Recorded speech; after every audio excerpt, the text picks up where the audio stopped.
Most people consider life a battle, but it is not a battle, it is a game. It is a game, however, which cannot be played successfully without the knowledge of spiritual law, and the Old and the New Testaments give the rules of the game with wonderful clearness. Jesus Christ taught that it was a great game of giving and receiving. Whatsoever a man soweth, that shall he also reap.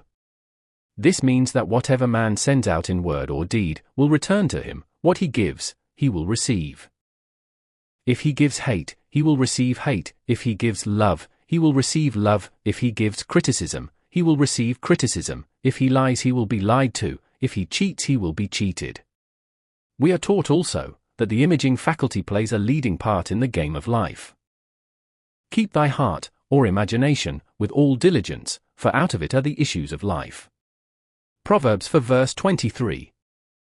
This means that what man images, sooner or later externalizes in his affairs. I know of a man who feared a certain disease. It was a very rare disease and difficult to get, but he pictured it continually and read about it until it manifested in his body, and he died, the victim of distorted imagination. So we see, to play successfully the game of life, we must train the imaging faculty. A person with an imaging faculty trained to image only good, brings into his life every righteous desire of his heart: health, wealth, love, friends, perfect self-expression, his highest ideals. www.cslashville.org 5 The imagination has been called the scissors of the mind, and it is ever cutting, day by day, the pictures man sees there, and sooner or later he meets his own creations in his outer world. To train the imagination successfully, man must understand the workings of his mind. The Greeks said, "Know thyself." There are three departments of the mind: the subconscious, conscious and superconscious. The subconscious is simply power, without direction. It is like steam or electricity, and it does what it is directed to do. It has no power of induction. Whatever man feels deeply or images clearly is impressed upon the subconscious mind, and carried out in minutest detail. For example, a woman I know, when a child, always believed she was a widow. She'd dressed up in black clothes and wore a long black veil, and people thought she was very clever and amusing. She grew up and married a man with whom she was deeply in love. In a short time he died, and she wore black and a sweeping veil for many years. The picture of herself as a widow was impressed upon the subconscious mind, and in due time worked itself out, regardless of the havoc created. The conscious mind has been called mortal or carnal mind. It is the human mind and sees life as it appears to be. It sees death, disaster, sickness, poverty, and limitation of every kind, and it impresses the subconscious. The superconscious mind is the God mind within each man, and is the realm of perfect ideas. www.cslashville.org 6 In it is that perfect pattern spoken of by Plato, the divine design, for there is a divine design for each person. There is a place that you are to fill and no one else can fill, something you are to do, which no one else can do. There is a perfect picture of this in the superconscious mind. It usually flashes across the conscious as an unattainable ideal, something too good to be true. In reality, it is man's true destiny, or destination, flashed to him from the infinite intelligence which is within himself. Many people, however, are in ignorance of their true destinies and are striving for things and situations which do not belong to them, and would only bring failure and dissatisfaction if attained. For example, a woman came to me and asked me to speak the word that she would marry a certain man with whom she was very much in love.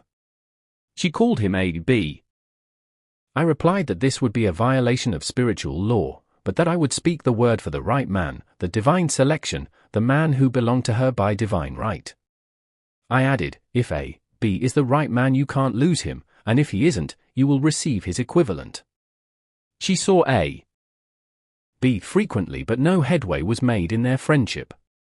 One evening she called, and said, "Do you know, for the last week, A.B. hasn't seemed so wonderful to me." I replied, "Maybe he is not the divine selection, another man may be the right one." Soon after that, she met another man who fell in love with her at once, and who said she was his ideal. In fact, he said all the things that she had always wished A.B. would say to her. www.cslashville.org 7 She remarked, "It was quite uncanny." she soon returned his love and lost all interest in A. This shows the law of substitution. A right idea was substituted for a wrong one, therefore there was no loss or sacrifice involved. Jesus Christ said, "Seek ye first the kingdom of God and his righteousness, and all these things shall be added unto you," and he said the kingdom was within man. The kingdom is the realm of right ideas, or the divine pattern. Jesus Christ taught that man's words played a leading part in the game of life.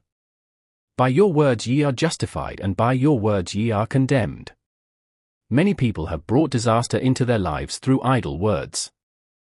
For example, a woman once asked me why her life was now one of poverty of limitation. Formerly she had a home, was surrounded by beautiful things and had plenty of money. We found she had often tired of the management of her home, and had said repeatedly, "I'm sick and tired of things, I wish I lived in a trunk," and she added, "Today I am living in that trunk." She had spoken herself into a trunk. The subconscious mind has no sense of humor, and people often joke themselves into unhappy experiences. For example, a woman who had a great deal of money joked continually about getting ready for the poorhouse. www.cslashville.org. In a few years she was almost destitute, having impressed the subconscious mind with a picture of lack and limitation.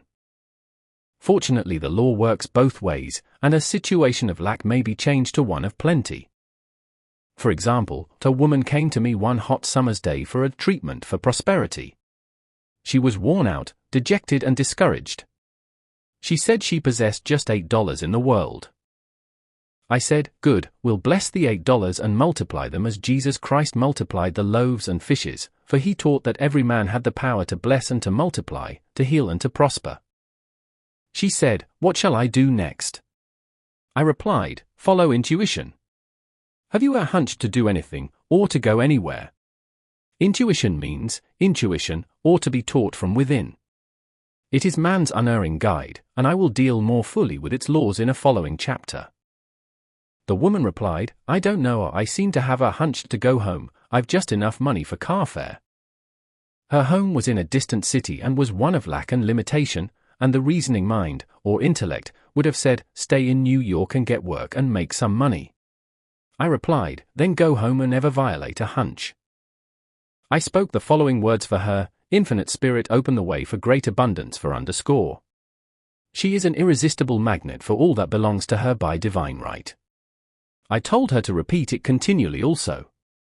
She left for home immediately. In calling on a woman one day, she linked up with an old friend of her family. Through this friend, she received thousands of dollars in a most miraculous way. She has said to me often, "Tell www.cslashville.org 9 people about the woman who came to you with $8 and a hunch." There is always plenty on man's pathway, but it can only be brought into manifestation through desire, faith, or the spoken word. Jesus Christ brought out clearly that man must make the first move. Ask, and it shall be given you, seek, and ye shall find, knock, and it shall be opened unto you. Matt 7:7. In the scriptures we read, "Concerning the works of my hands, command ye me." Infinite intelligence, God, is ever ready to carry out man's smallest or greatest demands. Every desire, uttered or unexpressed, is a demand. We are often startled by having a wish suddenly fulfilled. For example, one Easter, having seen many beautiful rose trees in the florist's windows, I wished I would receive one, and for an instant saw it mentally being carried in the door. Easter came, and with it a beautiful rose tree. I thanked my friend the following day, and told her it was just what I had wanted. She replied, "I didn't send you a rose tree, I sent you lilies." The man had mixed the order, and sent me a rose tree simply because I had started the law in action, and I had to have a rose tree. www.slashville.org 10 Nothing stands between man and his highest ideals and every desire of his heart, but doubt and fear. When man can wish without worrying, every desire will be instantly fulfilled. I will explain more fully in a following chapter the scientific reason for this and how fear must be erased from the consciousness. It is man's only enemy: fear of lack, fear of failure, fear of sickness, fear of loss, and a feeling of insecurity on some plane. Jesus Christ said, "Why are ye fearful, O ye of little faith?" Matt 8:26. So we can see we must substitute faith for fear is only inverted faith, it is faith in evil instead of good. The object of the game of life is to see clearly one's good and to obliterate all mental pictures of evil. This must be done by impressing the subconscious mind with a realization of good. A very brilliant man, who has attained great success, told me he had suddenly erased all fear from his consciousness by reading a sign which hung in a room. He saw printed, in large letters, this statement, "Why worry, it will probably never happen." These words were stamped indelibly upon his subconscious mind, and he has now a firm conviction that only good can come into his life, therefore only good can manifest. In the following chapter 1 will deal with the different methods of impressing the subconscious mind. It is man's faithful servant, but one must be careful to give it the right orders. Man has ever a silent listener at his side, his subconscious mind. Every thought, every word is impressed upon it and carried out in amazing detail. It is like a singer making a record on the sensitive disc of the phonographic plate. Every note and tone of the singer's voice is registered. If he coughs or hesitates, it is registered also. So let us break all www.cslashville.org. 11 The old bad records in the subconscious mind, the records of our lives which we do not wish to keep, and make new and beautiful ones. Speak these words aloud, with power and conviction. I now smash and demolish, by my spoken word, every untrue record in my subconscious mind. They shall return to the dust heap of their native nothingness, for they came from my own vain imaginings. I now make my perfect records through the Christ within her the records of health, wealth, love, and perfect self-expression. This is the square of life, the game completed. In the following chapters, I will show how man can change his conditions by changing his words. Any man who does not know the power of the word is behind the times. Death and life are in the power of the tongue. Proverbs 18 verse 21, www.cslashville.org. 12 Chapter 2 The Law of Prosperity. Yea, the Almighty shall be thy defense, and thou shalt have plenty of silver. One of the greatest messages given to the race through the scriptures is that God is man's supply and that man can release, through his spoken word, all that belongs to him by divine right. He must, however, have perfect faith in his spoken word. Isaiah said, My word shall not return unto me void, but shall accomplish that whereunto it is sent. We know now that words and thoughts are a tremendous vibratory force, ever molding man's body and affairs. A woman came to me in great distress and said she was to be sued on the 15th of the month for $3,000. She knew no way of getting the money and was in despair. I told her God was her supply, and that there is a supply for every demand. So I spoke the word. I gave thanks that the woman would receive $3,000 at the right time in the right way. I told her she must have perfect faith, and act her perfect faith. The 15th came, but no money had materialized. She called me on the phone and asked what she was to do. I replied, It is Saturday, so they won't sue you today. Your part is to act rich, thereby showing perfect faith that you will receive it by Monday. She asked me to lunch with her to keep up her courage. When I joined her at a www.cslashville.org 13 restaurant, I said, This is no time to economize. Order an expensive luncheon, act as if you had already received the $3,000. All things whatsoever ye ask in prayer, believing, ye shall receive. You must act as if you had already received. The next morning she called me on the phone and asked me to stay with her during the day. I said no, you are divinely protected and God is never too late. In the evening she phoned again, greatly excited, and said, My dear, a miracle has happened. I was sitting in my room this morning, when the doorbell rang. I said to the maid, Don't let anyone in. The maid, however, looked out the window and said, It's your cousin with the long white beard. So I said, Call him back. I would like to see him. He was just turning the corner when he heard the maid's voice, and he came back. He talked for about an hour, and just as he was leaving he said, Oh, by the way, how are finances? I told him I needed the money, and he said, Why, my dear, I will give you $3,000 the first of the month. I didn't like to tell him I was going to be sued. What shall I do? I won't receive it till the 1st of the month, and I must have it tomorrow. I said, I'll keep on treating. I said, Spirit is never too late. I give thanks she has received the money on the invisible plane and that it manifests on time. The next morning her cousin called her up and said, come to my office this morning and I will give you the money. That afternoon, she had www.cslashville.org $14,000 to her credit in the bank, and wrote checks as rapidly as her excitement would permit. If one asks for success and prepares for failure, he will get the situation he has prepared for. For example, a man came to me asking me to speak the word that a certain debt would be wiped out. I found he spent his time planning what he would say to the man when he did not pay his bill, thereby neutralizing my words. He should have seen himself paying the debt. We have a wonderful illustration of this in the Bible, relating to the 3 kings who were in the desert, without water for their men and horses. They consulted the prophet Elisha, who gave them this astonishing message. Thus saith the Lord, ye shall not see wind, neither shall ye see rain, yet make this valley full of ditches. Man must prepare for the thing he has asked for, when there isn't the slightest sign of it in sight.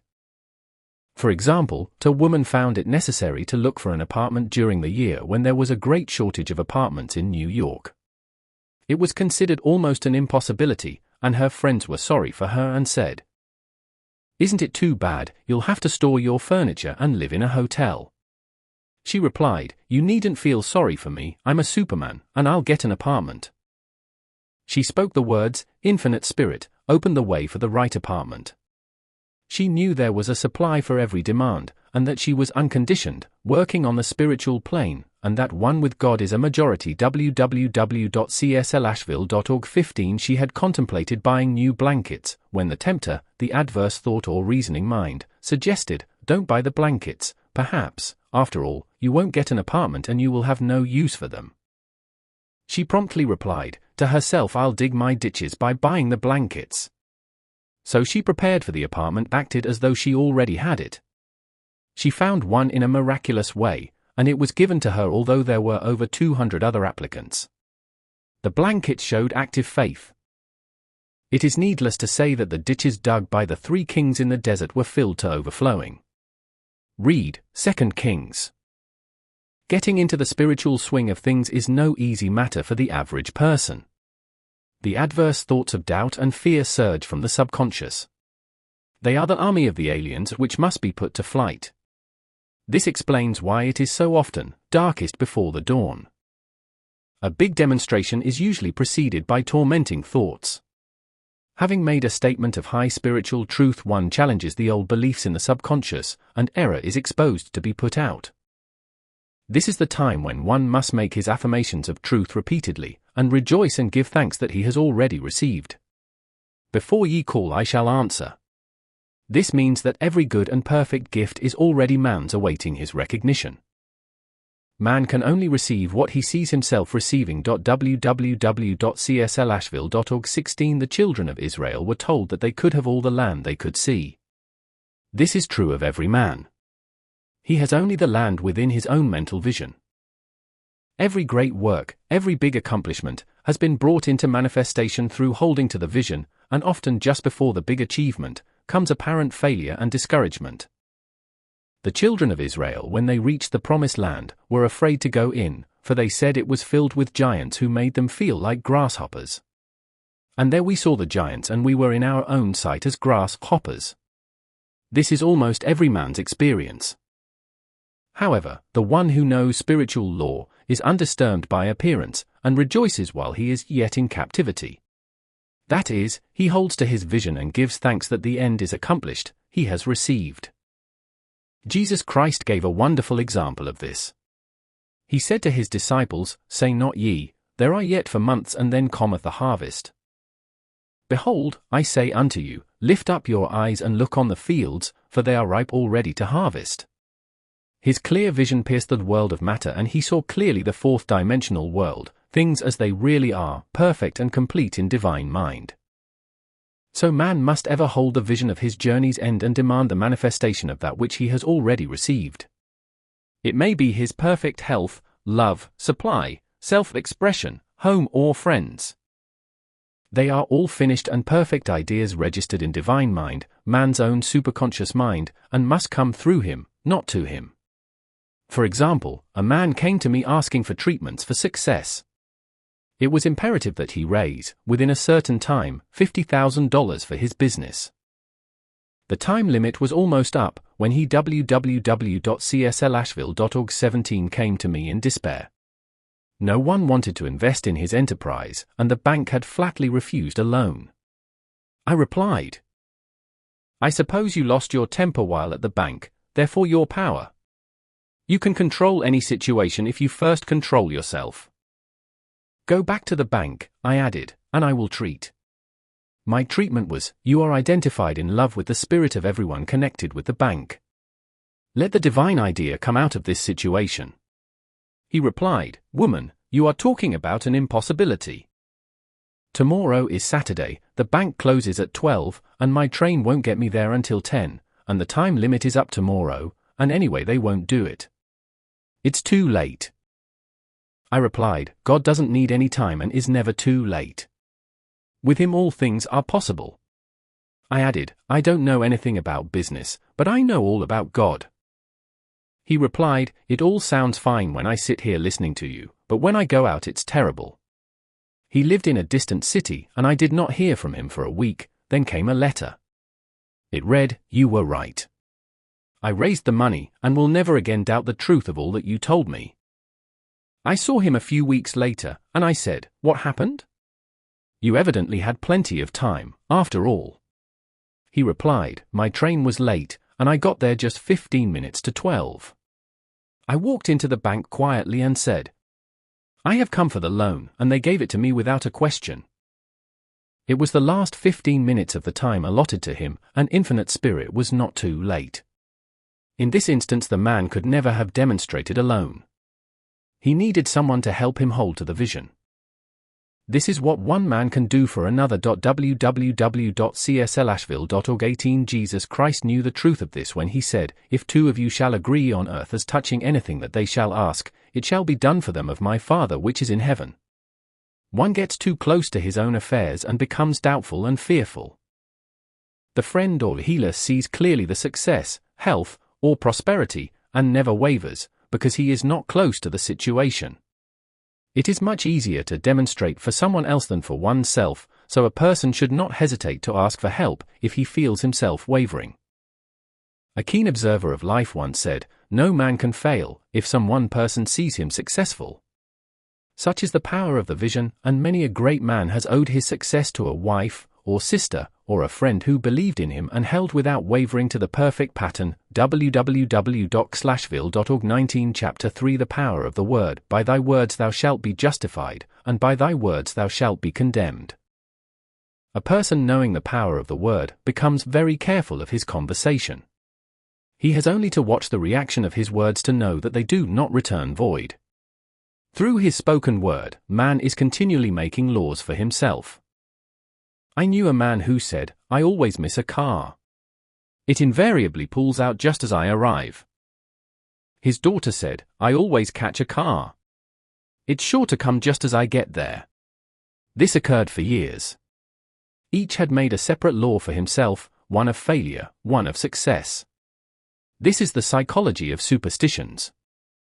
The horseshoe or rabbit's foot contains no power, but man's spoken word and belief that it will bring him good luck creates expectancy in the subconscious mind, and attracts a lucky situation. I find, however, this will not work when man has advanced spiritually and knows a higher law. One cannot turn back, and must put away graven images. For example, 2 men in my class had had great success in business for several months, when suddenly everything went to smash. We tried to analyze the situation, and I found, instead of making their affirmations and looking to God for success and prosperity, they had each bought a lucky monkey.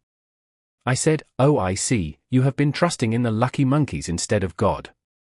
Put away the lucky monkeys and call on the law of www.cslashville.org20 forgiveness, for man has power to forgive or neutralize his mistakes."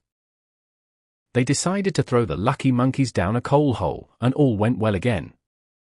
This does not mean, however, that one should throw away every lucky ornament or horseshoe about the house, but he must recognize that the power back of it is the one and only power, God, and that the object simply gives him a feeling of expectancy.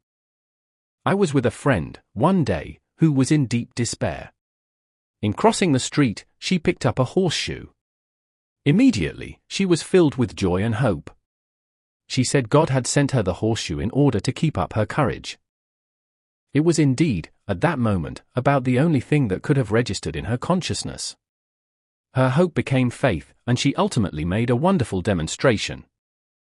I wish to make the point clear that the men previously mentioned were depending on the monkeys alone, while this woman recognized the power back of the horseshoe.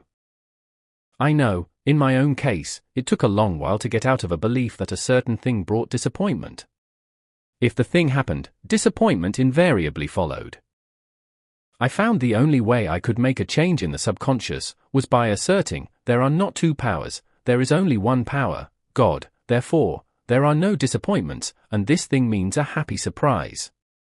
I noticed a change at once, and happy surprises commenced coming my way. I have a friend who said nothing could induce her to walk under a ladder.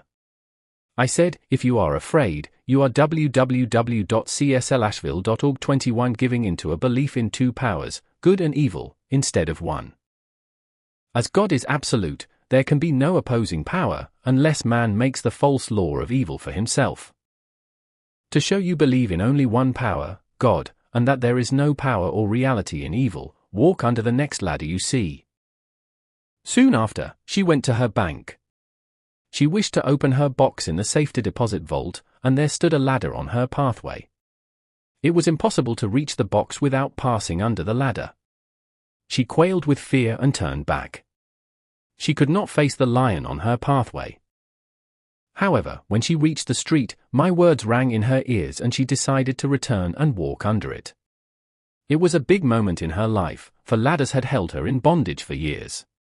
She retraced her steps to the vault, and the ladder was no longer there.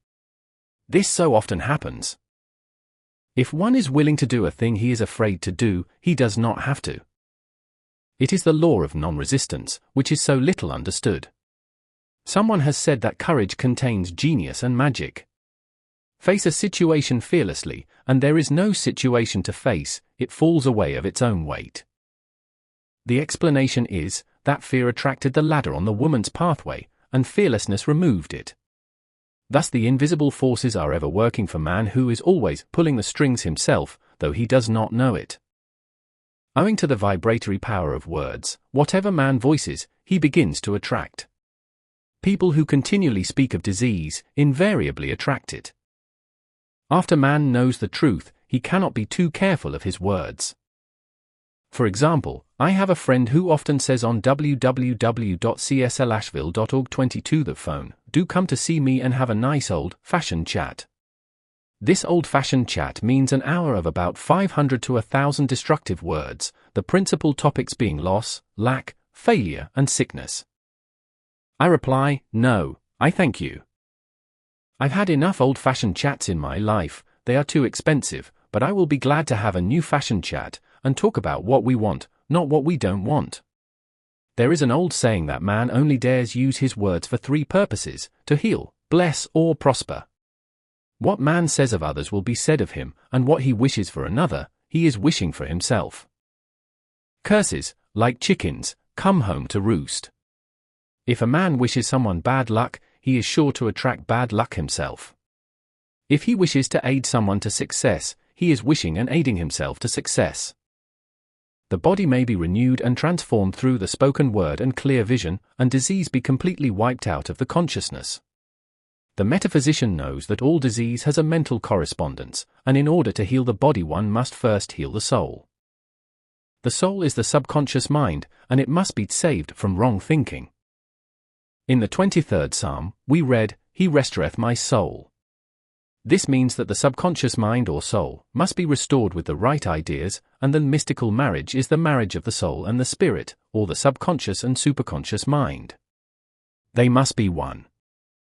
When the subconscious is flooded with the perfect ideas of the superconscious, God and man are one. I and the Father are one. That is, he is one with the realm of perfect ideas, www.cslashville.org 23 He is the man made in God's likeness and image, imagination, and is given power and dominion over all created things, his mind, body, and affairs. It is safe to say that all sickness and unhappiness come from the violation of the law of love. A new commandment I give unto you, love one another, and in the game of life, love or goodwill takes every trick. For example, a woman I know had, for years, an appearance of a terrible skin disease. The doctors told her it was incurable, and she was in despair. She was on the stage, and she feared she would soon have to give up her profession, and she had no other means of support. She, however, procured a good engagement, and on the opening night, made a great hit. She received flattering notices from the critics, and was joyful and elated. The next day she received a notice of dismissal. A man in the cast had been jealous of her success and had caused her to be sent away. She felt hatred and resentment taking complete possession of her, and she cried out, "Oh God, don't let me hate that man." That night she worked for hours in the silence. She said, "I soon came into a very deep silence. I seemed to be at peace with myself, with the man, and with the whole world." I continued this for 2 following nights, and on the 3rd day I found I was healed completely of the skin disease.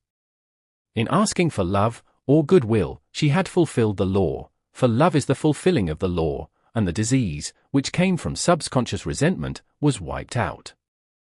Continual criticism produces rheumatism, as critical, inharmonious thoughts cause unnatural deposits in the blood, which settle in the joints. www.cslashville.org 24 False growths are caused by jealousy, hatred, unforgiveness, fear, etc.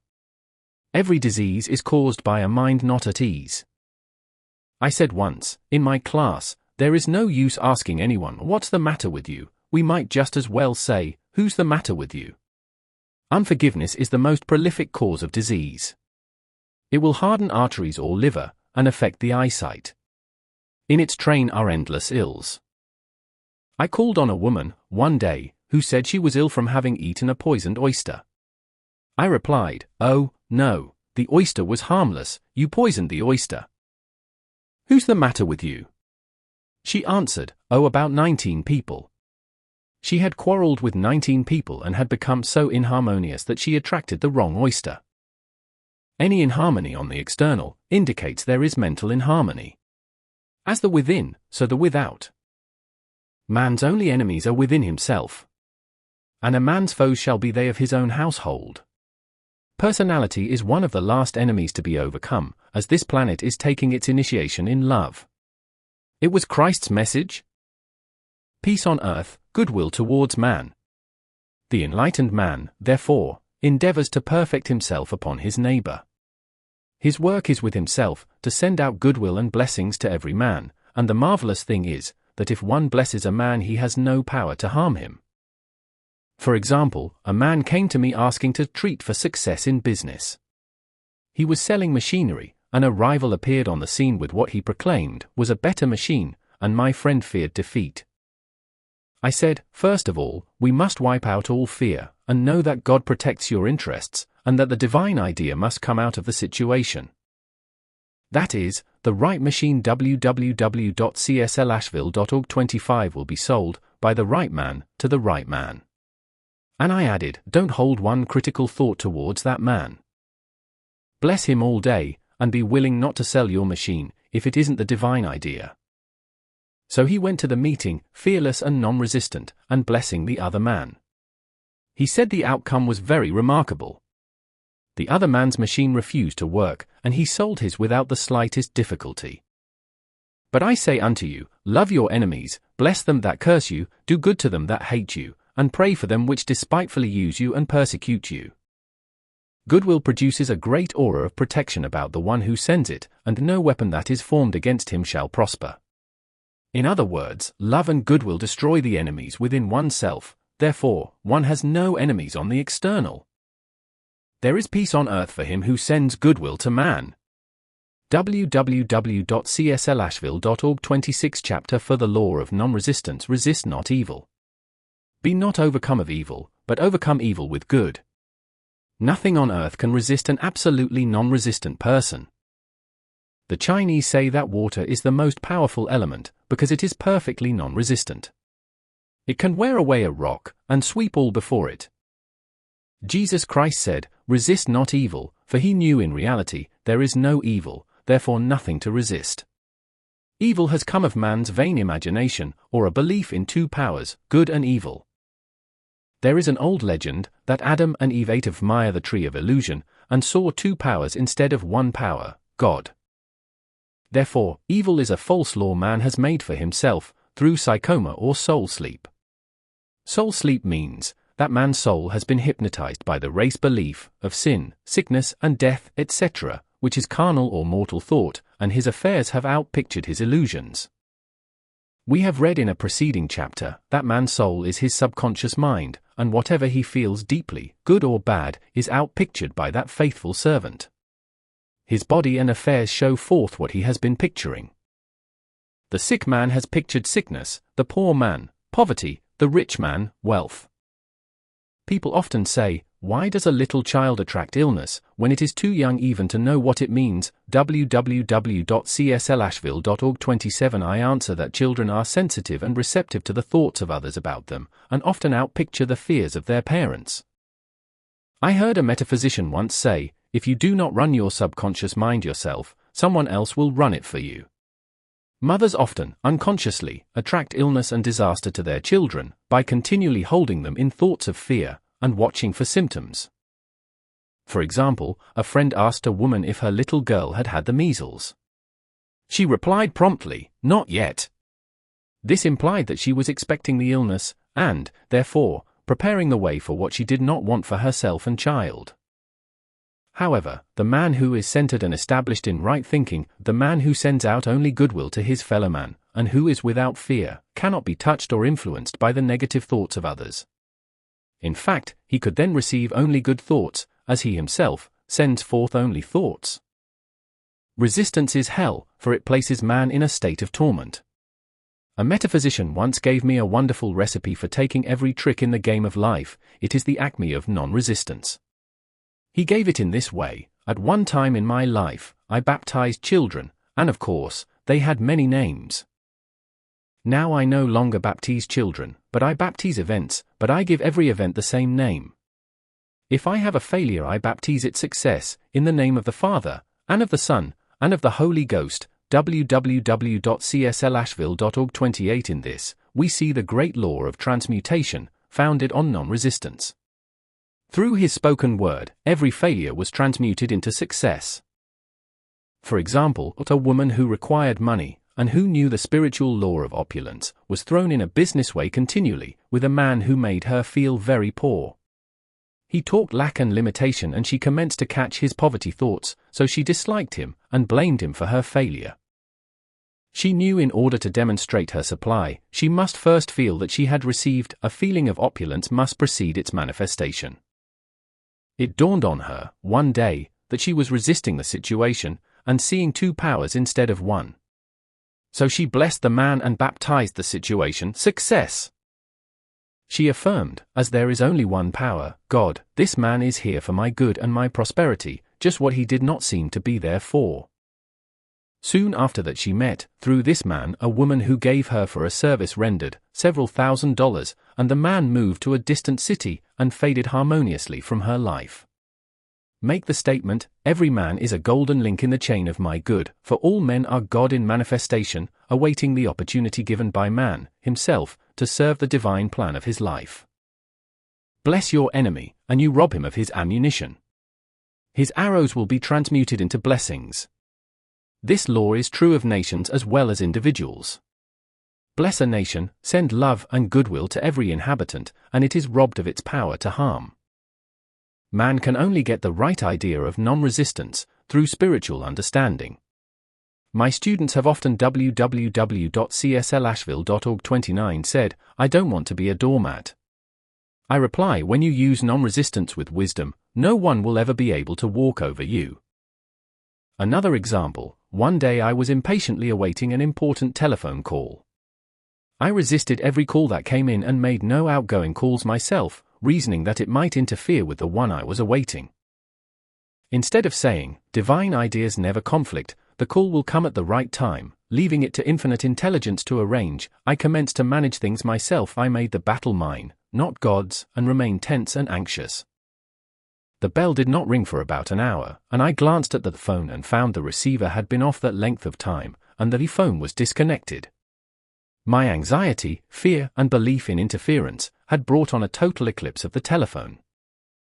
Realizing what I had done, I commenced blessing the situation at once. I baptized it success, and affirmed, I cannot lose any call that belongs to me by divine right. I am under grace, and not under law.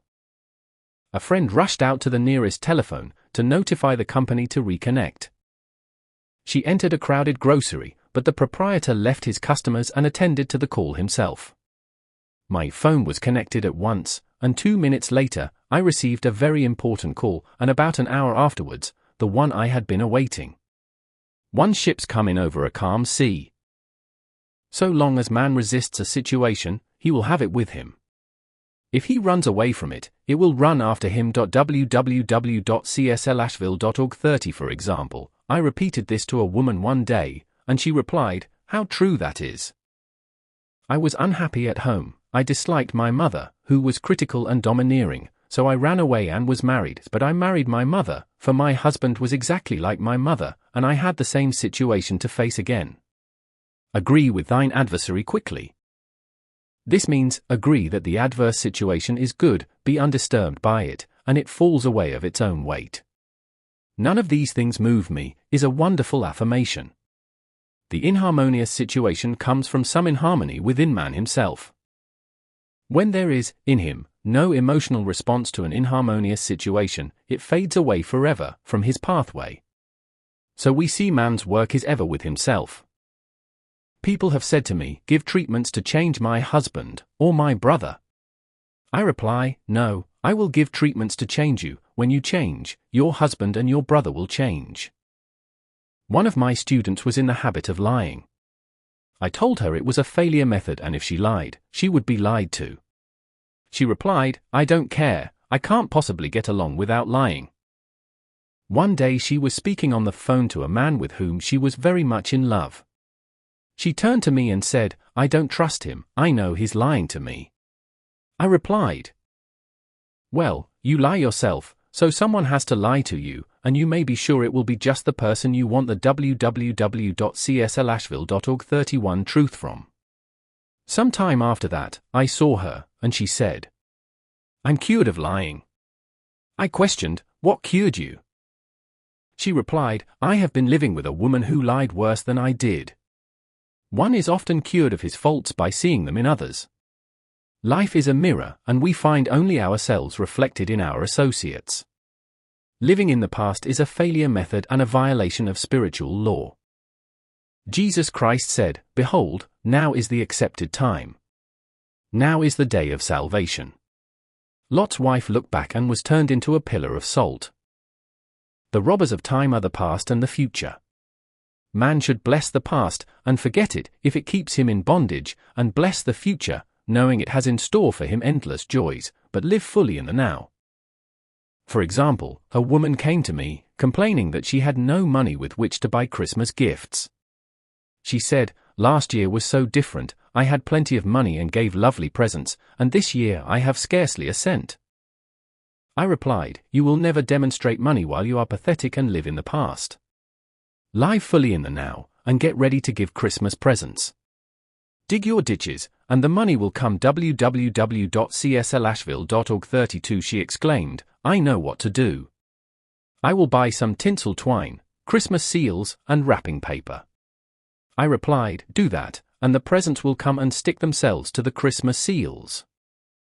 This too was showing financial fearlessness and faith in God, as the reasoning mind said, keep every cent you have, as you are not sure you will get any more. She bought the seals, paper, and twine, and a few days before Christmas, received a gift of several $100s. Buying the seals and twine had impressed the subconscious with expectancy, and opened the way for the manifestation of the money. She purchased all the presents in plenty of time. Man must live suspended in the moment. Look well, therefore, to this day. Such is the salutation of the dawn. He must be spiritually alert, ever awaiting his leads, taking advantage of every opportunity. One day, I said continually, silently, "Infinite Spirit, don't let me miss a trick," and something very important was told to me that evening. It is most necessary to begin the day with right words. Make an affirmation immediately upon waking. For example, "Thy will be done this day. Today is a day of completion. I give thanks for this perfect day. Miracle shall follow miracle and wonders shall never cease." www.cslashville.org 33 Make this a habit, and one will see wonders and miracles come into his life. One morning I picked up a book and read, "Look with wonder at that which is before you." It seemed to be my message for the day, so I repeated again and again, "Look with wonder at that which is before you." At about noon, a large sum of money was given me, which I had been desiring for a certain purpose. In a following chapter, I will give affirmations that I have found most effective. However, one should never use an affirmation unless it is absolutely satisfying and convincing to his own consciousness, and often an affirmative is changed to suit different people. For example, the following has brought success to many. "I have a wonderful work, in a wonderful way. I give wonderful service, for wonderful pay." I gave the first 2 lines to one of my students, and she added the last 2. It made a most powerful statement, as there should always be perfect payment for perfect service, and a rhyme sinks easily into the subconscious. She went about singing it aloud and soon did receive wonderful work in a wonderful way, and gave wonderful service for wonderful pay. Another student, a businessman, took it and changed the word work to business. www.cslashville.org 34 He repeated, "I have a wonderful business, in a wonderful way, and I give wonderful service for wonderful pay." That afternoon he made a $41,000 deal, though there had been no activity in his affairs for months. Every affirmation must be carefully worded and completely cover the ground. For example, I knew a woman who was in great need and made a demand for work. She received a great deal of work, but was never paid anything. She now knows to add, "Wonderful service for wonderful pay." It is man's divine right to have plenty. More than enough. His barn should be full, and his cup should flow over.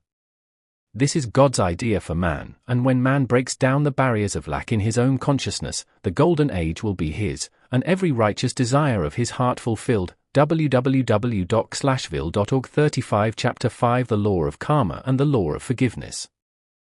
Man receives only that which he gives. The game of life is a game of boomerangs. Man's thoughts, deeds and words return to him sooner or later with astounding accuracy.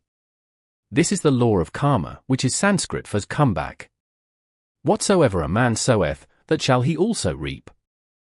For example, a friend told me this story of herself, illustrating the law. She said, "I make all my karma on my aunt. Whatever I say to her, someone says to me. I am often irritable at home, and one day said to my aunt, who was talking to me during dinner, 'No more talk, I wish to eat in peace.' The following day, I was lunching with a woman with whom I wished to make a great impression. I was talking animatedly, when she said, 'No more talk, I wish to eat in peace.' My friend is high in consciousness, so her karma returns much more quickly than to one on the mental plane. The more man knows, the more he is responsible for, and a person with a knowledge of spiritual law, which he does not practice, suffers greatly, in consequence. The fear of the Lord, law, is the beginning of wisdom. If we read the word Lord, law, it will make many passages in the Bible much clearer. www.cslashville.org 36 Vengeance is mine, I will repay, saith the Lord, law. It is the law which takes vengeance, not God. God sees man perfect, created in his own image, imagination, and given power and dominion. This is the perfect idea of man, registered in divine mind, awaiting man's recognition, for man can only be what he sees himself to be, and only attain what he sees himself attaining. Nothing ever happens without an onlooker is an ancient saying. Man sees first his failure or success, his joy or sorrow, before it swings into visibility from the scene set in his own imagination. We have observed this in the mother picturing disease for her child, or a woman seeing success for her husband. Jesus Christ said, and ye shall know the truth, and the truth shall make you free. So, we see freedom, from all unhappy conditions, comes through knowledge, a knowledge of spiritual law. Obedience precedes authority, and the law obeys man when he obeys the law. The law of electricity must be obeyed before it becomes man's servant. When handled ignorantly, it becomes man's deadly foe. So with the laws of mind. For example, a woman with a strong personal will wished she owned a house which belonged to an acquaintance, and she often made mental pictures of herself living in the house. In the course of time, the man died and she moved into the house. Several years afterwards, coming into the knowledge of spiritual law, www.cslashville.org 37, she said to me, "Do you think I had anything to do with that man's death?" I replied, "Yes, your desire was so strong, everything made way for it, but you paid your karmic debt.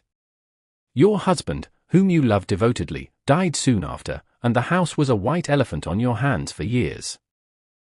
The original owner, however, could not have been affected by her thoughts had he been positive in the truth, nor her husband, but they were both under karmic law. The woman should have said, feeling the great desire for the house, "Infinite intelligence, give me the right house, equally as charming as this, the house which is mine by divine right." The divine selection would have given perfect satisfaction and brought good to all. The divine pattern is the only safe pattern to work by. Desire is a tremendous force, and must be directed in the right channels, or chaos ensues. In demonstrating, the most important step is the first step, to ask aright. Man should always demand only that which is his by divine right. To go back to the illustration, had the woman taken this attitude, "If this house I desire is mine, I cannot lose it, if it is not, give me its equivalent," the man might have decided to move out, harmoniously, had it been the divine selection for her, or another house would have been substituted. Anything forced into manifestation through personal will is always ill-got, and has ever bad success. www.cslashville.org 38 Man is admonished, "My will be done, not thine," and the curious thing is, man always gets just what he desires when he does relinquish personal will, thereby enabling infinite intelligence to work through him. Stand ye still and see the salvation of the Lord, law. For example, a woman came to me in great distress. Her daughter had determined to take a very hazardous trip, and the mother was filled with fear. She said she had used every argument, had pointed out the dangers to be encountered, and forbidden her to go, but the daughter became more and more rebellious and determined. I said to the mother, "You are forcing your personal will upon your daughter, which you have no right to do, and your fear of the trip is only attracting it, for man attracts what he fears." I added, "Let go, and take your mental hands off. Put it in God's hands, and use this statement, I put this situation in the hands of infinite love and wisdom. If this trip is the divine plan, I bless it and no longer resist, but if it is not divinely planned, I give thanks that it is now dissolved and dissipated." A day or two after that, her daughter said to her, "Mother, I have given up the trip," and the situation returned to its native nothingness. It is learning to stand still, which seems so difficult for man. I will deal more fully with this law in the chapter on non-resistance. I will give another example of sowing and reaping, which came in the most curious way. A woman came to me, saying she had received a counterfeit $20 bill, given to her at the bank.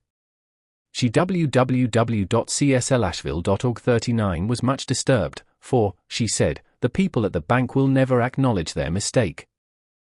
I replied, "Let us analyze the situation and find out why you attracted it." She thought a few moments and exclaimed, "I know it, I sent a friend a lot of stage money, just for a joke." So the law had sent her some stage money, for it doesn't know anything about jokes. I said, "Now we will call on the law of forgiveness, and neutralize the situation." Christianity is founded upon the law of forgiveness. Christ has redeemed us from the curse of the karmic law, and the Christ within each man is his Redeemer and salvation from all inharmonious conditions. So I said, "Infinite Spirit, we call on the law of forgiveness and give thanks that she is under grace and not under law, and cannot lose this $20 which is hers by divine right. Now," I said, "go back to the bank and tell them, fearlessly, that it was given you there by mistake." She obeyed, and to her surprise, they apologized and gave her another bill, treating her most courteously.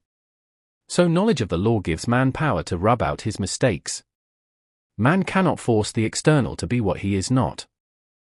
If he desires riches, he must be rich first in consciousness. www.cslashville.org 40 For example, a woman came to me asking treatment for prosperity.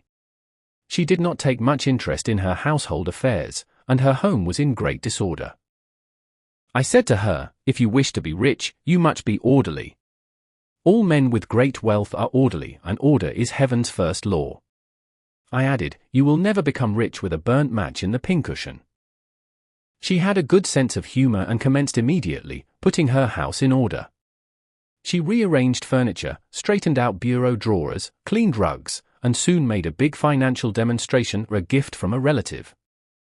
The woman, herself, became made over, and keeps herself keyed up financially, by being ever watchful of the external and expecting prosperity, knowing God is her supply. Many people are in ignorance of the fact that gifts and things are investments, and that hoarding and saving invariably lead to loss. There is that scattereth and yet increaseth, and there is that withholdeth more than is meet, but it tendeth to poverty. For example, I knew a man who wanted to buy a fur-lined overcoat. He and his wife went to various shops, but there was none he wanted. He said they were all too cheap-looking. At last, he was shown one. The salesman said was valued at $1,000, but which the manager would sell him for $500, as it was late in the season. His financial possessions amounted to about $700. The reasoning mind would have said, www.cslashville.org 41 You can't afford to spend nearly all you have on a coat, but he was very intuitive and never reasoned. He turned to his wife and said, if I get this coat, I'll make a ton of money. So his wife consented, weakly. About a month later, he received a $10,000 commission. The coat made him feel so rich, it linked him with success and prosperity. Without the coat he would not have received the commission. It was an investment paying large dividends. If man ignores these leadings to spend or to give, the same amount of money will go in an uninteresting or unhappy way. For example, a woman told me, on Thanksgiving Day, she informed her family that they could not afford a Thanksgiving dinner. She had the money, but decided to save it. A few days later, someone entered her room and took from the bureau drawer the exact amount the dinner would have cost. The law always stands back of the man who spends fearlessly, with wisdom. For example, one of my students was shopping with her little nephew. The child clamored for a toy, which she told him she could not afford to buy. She realized suddenly that she was seeking lack, and not recognizing God as her supply. So she bought the toy, and on her way home, picked up, in the street, the exact amount of money she had paid for it. www.cslashville.org 42 Man's supply is inexhaustible and unfailing when fully trusted, but faith or trust must precede the demonstration. According to your faith be it unto you. Faith is the substance of things hoped for, the evidence of things not seen, for faith holds the vision steady, and the adverse pictures are dissolved and dissipated, and in due season we shall reap, if we faint not. Jesus Christ brought the good news, the gospel, that there was a higher law than the law of karma, and that law transcends the law of karma. It is the law of grace, or forgiveness. It is the law which frees man from the law of cause and effect, the law of consequence. Under grace, and not under law. We are told that on this plane, man reaps where he has not sown, the gifts of God are simply poured out upon him. All that the kingdom affords is his. This continued state of bliss awaits the man who has overcome the race, or world, thought. In the world thought there is tribulation, but Jesus Christ said, be of good cheer, I have overcome the world. The world thought is that of sin, sickness, and death. He saw their absolute unreality and said sickness and sorrow shall pass away and death itself, the last enemy, be overcome. We know now, from a scientific standpoint, that death could be overcome by stamping the subconscious mind with the conviction of eternal youth and eternal life. The subconscious, being simply power without direction, carries out orders without questioning. www.cslashville.org 43 Working under the direction of the superconscious, the Christ or God within man, the resurrection of the body would be accomplished. Man would no longer throw off his body in death, it would be transformed into the body electric, sung by Walt Whitman. For Christianity is founded upon the forgiveness of sins and an empty tomb. www.cslashville.org 44 Chapter 6 Casting the Burden, Impressing the Subconscious. When man knows his own powers and the workings of his mind, his great desire is to find an easy and quick way to impress the subconscious with good, for simply an intellectual knowledge of the truth will not bring results. In my own case, I found the easiest way is in casting the burden. A metaphysician once explained it in this manner. He said, "The only thing which gives anything weight in nature is the law of gravitation, and if a boulder could be taken high above the planet, there would be no weight in that boulder. And that is what Jesus Christ meant when he said, 'My yoke is easy and my burden is light.'" He had overcome the world vibration, and functioned in the fourth dimensional realm, where there is only perfection, completion, life and joy. He said, "Come to me all ye that labor and are heavy laden, and I will give you rest. Take my yoke upon you, for my yoke is easy and my burden is light." We are also told in the 55th Psalm, to cast thy burden upon the Lord. Many passages in the Bible state that the battle is God's not man's, and that man is always to stand still and see the salvation of the Lord. This indicates that the superconscious mind, or Christ within, is the department which fights man's battle and relieves him of burdens. www.cslashville.org 45 We see, therefore, that man violates law if he carries a burden, and a burden is an adverse thought or condition, and this thought or condition has its root in the subconscious. It seems almost impossible to make any headway directing the subconscious from the conscious, or reasoning mind, as the reasoning mind, the intellect, is limited in its conceptions, and filled with doubts and fears. How scientific it then is, to cast the burden upon the superconscious mind, or Christ within, where it is made light, or dissolved into its native nothingness. For example, a woman in urgent need of money made the statement, "I cast this burden of lack on the Christ within, and I go free to have plenty." The belief in lack was her burden, and as she cast it upon the Christ within, the superconscious flooded the subconscious with its belief of plenty, and an avalanche of supply was the result. We read, "The Christ in you, the hope of glory." Another example, one of my students had been given a new piano, and there was no room in her studio for it until she had moved out the old one. She was in a state of perplexity. She wanted to keep the old piano, but knew of no place to send it. She became desperate, as the new piano was to be sent immediately, in fact, was on its way, with no place to put it. She said it came to her to repeat, "I cast this burden on the Christ within, and I go free." A few moments later, her phone rang, and a woman friend asked if she might rent her old piano, and it was moved out, a few minutes before the new one arrived. www.cslashville.org 46 I knew a woman, whose burden was resentment. She said, "I cast this burden of resentment on the Christ within, and I go free, to be loving, harmonious and happy." The almighty superconscious flooded the subconscious with love, and her whole life was changed. For years, resentment had held her in a state of torment and imprisoned her soul, the subconscious mind. The statement should be made over and over and over, sometimes for hours at a time, silently or audibly, with quietness but determination. I have often compared it to winding up a Victrola. We must wind ourselves up with the spoken word. I have noticed, in casting the burden, after a little while, one seems to see clearly. It is impossible to have clear vision while in the throes of carnal mind. Doubts and fear poison the mind and body, and the imagination runs riot, attracting disaster and disease.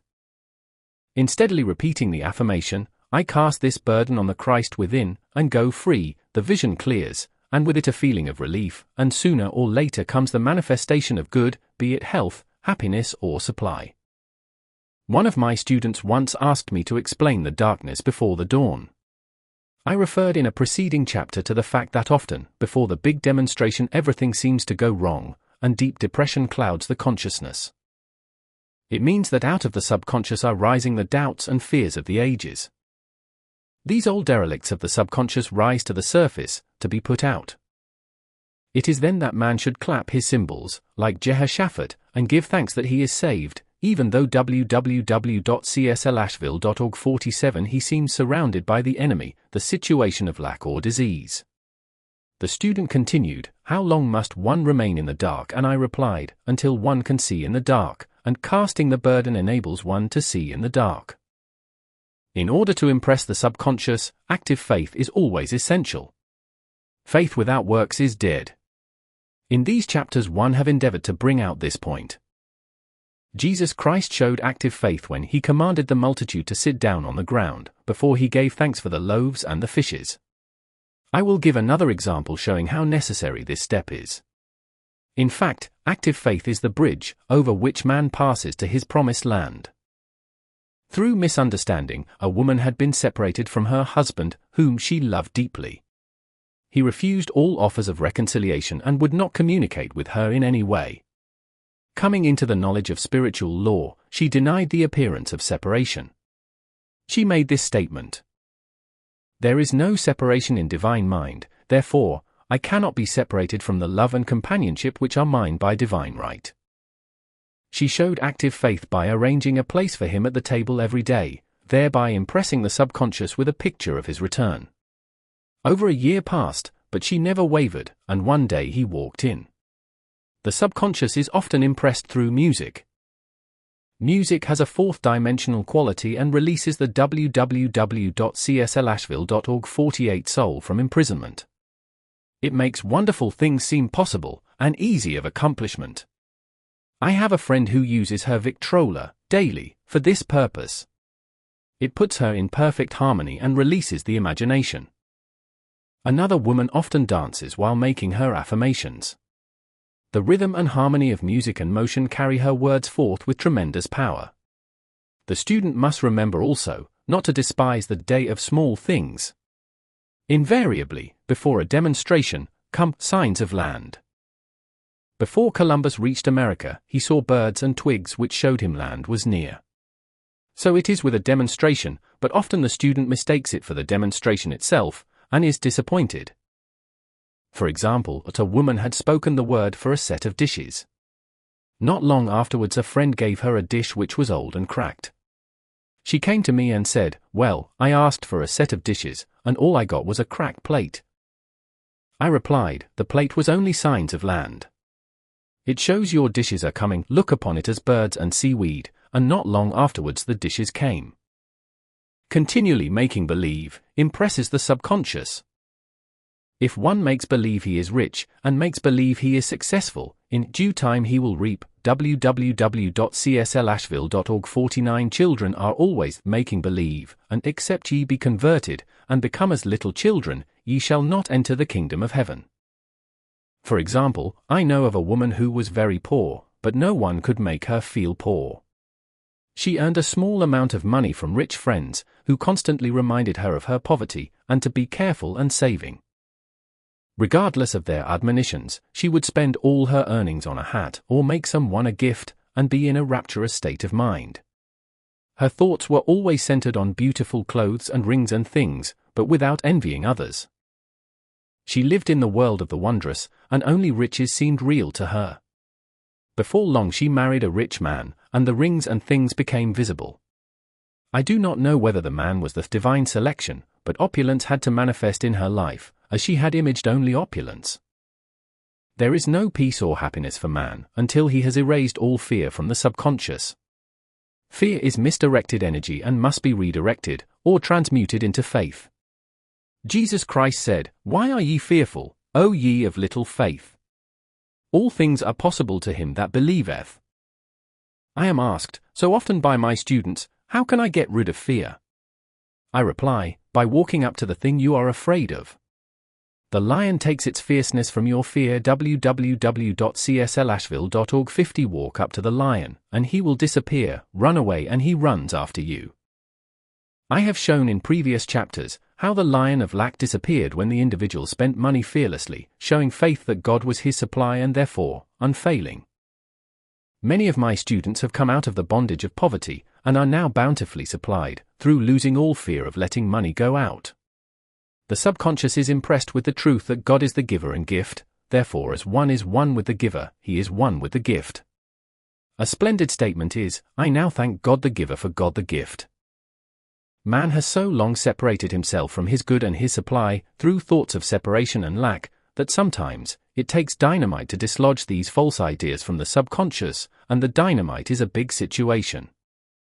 We see in the foregoing illustration how the individual was freed from his bondage by showing fearlessness.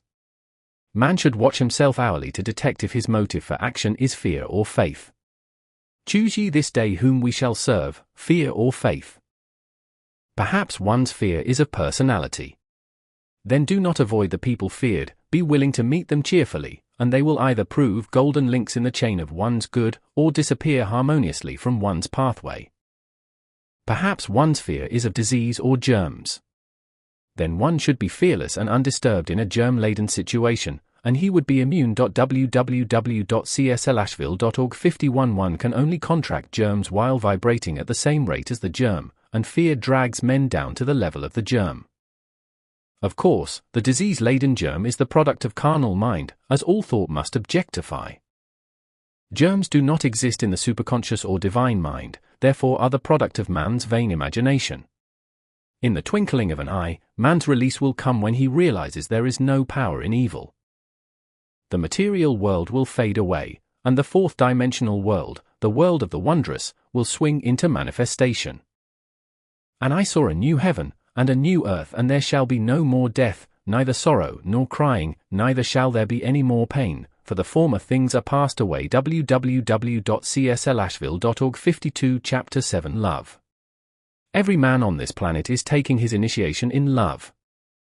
A new commandment I give unto you, that ye love one another. Ouspensky states, in A Tertium Organum, that love is a cosmic phenomenon, and opens to man the fourth-dimensional world, the world of the wondrous. Real love is selfless and free from fear. It pours itself out upon the object of its affection, without demanding any return. Its joy is in the joy of giving.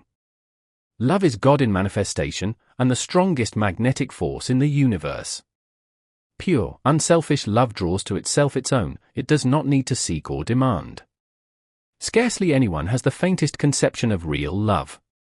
Man is selfish, tyrannical or fearful in his affections, thereby losing the thing he loves. Jealousy is the worst enemy of love, for the imagination runs riot, seeing the loved one attracted to another, and invariably these fears objectify if they are not neutralized. For example, a woman came to me in deep distress. The man she loved had left her for other women, and said he never intended to marry her. She was torn with jealousy and resentment and said she hoped he would suffer as he had made her suffer, and added, "How could he leave me when I loved him so much?"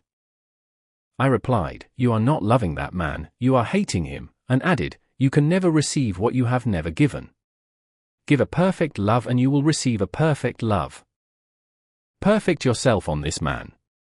Give him a perfect, unselfish love, demanding nothing in return. Do not criticize or condemn, and bless him wherever his is." www.cslashville.org 53 She replied, "No, I won't bless him unless I know where he is," she said. Well, I said, that is not real love. When you send out real love will return to you, either from this man or his equivalent, for if this man is not the divine selection, you will not want him. As you are one with God, you are one with the love which belongs to you by divine right. Several months passed, and matters remained about the same, but she was working conscientiously with herself. I said, when you are no longer disturbed by his cruelty, he will cease to be cruel, as you are attracting it through your own emotions. Then I told her of a brotherhood in India, who never said, "Good morning" to each other. They used these words, "I salute the divinity in you." They saluted the divinity in every man, and in the wild animals in the jungle, and they were never harmed, for they saw only God in every living thing. I said, "Salute the divinity in this man, and say, I see your divine self only. I see you as God sees you, perfect, made in his image and likeness."